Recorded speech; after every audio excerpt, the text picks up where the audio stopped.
Ana shunday ko'ngil xiraliklarning ko'pi aslida bo'lmasligi kerak, lekin Allohning irodasi insongarchilikka bo'ladi.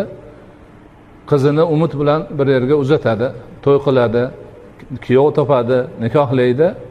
O'sha yerda demak tub qo'ysin, palak otsin deb duolarni qilib, o'sha yerda baxtli bo'lib, bola chaqali bo'lib, uvoli juvoli bo'lsin duo qilib yuboradi. Lekin ming afsuski bir muddatdan keyin qiz qaytib kelyapti. Mushkulat. Bitta oilada yangi bir muammo paydo bo'ldi. O'zi o'g'lini uylaganida yana yetarli tashvishi bor edi, uni ustiga umid bilan uzatgan qizi qaytib kelib qoldi. Yana yangi bir muammo. Endi mana shu yerda Allohning qazoyi qadari borligini unutmaslik kerak.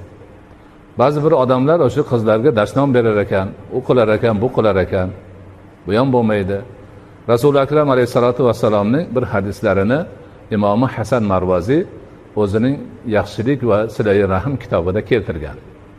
Bu kitobni mana birodarim Muhammad Said Buxoriy qo'l yozmadan topib chop qilib chiqargan edi. Men sharh qilib sizlarga taqdim qilganman. 2 juzli katta kitob. Nihoyatda shu qarindosh urug', oilaviy aloqalarni yechimlari o'sha kitobda kelgan.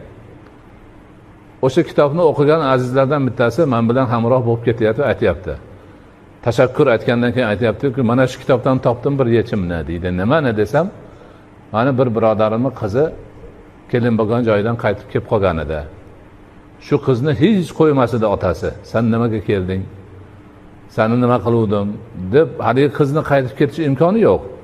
Ota qo'ymay siqadi buni deydi. Keyin o'sha kitobni o'qisam shunda bor ekan. Ha, bor.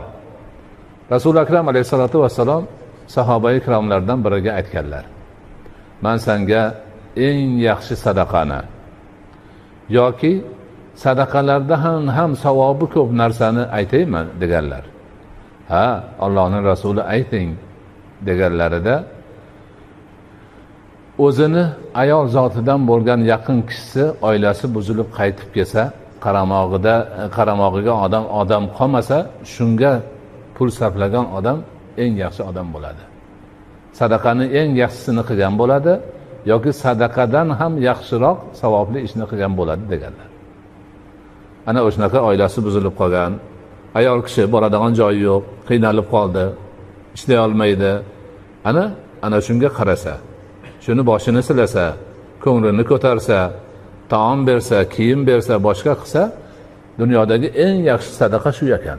Sadaqadan ham yaxshi amalni demak qilgan bo'lar ekan. Ana bizning dinimizda ana shunaqa oilasi buzilib, qarovsiz qolgan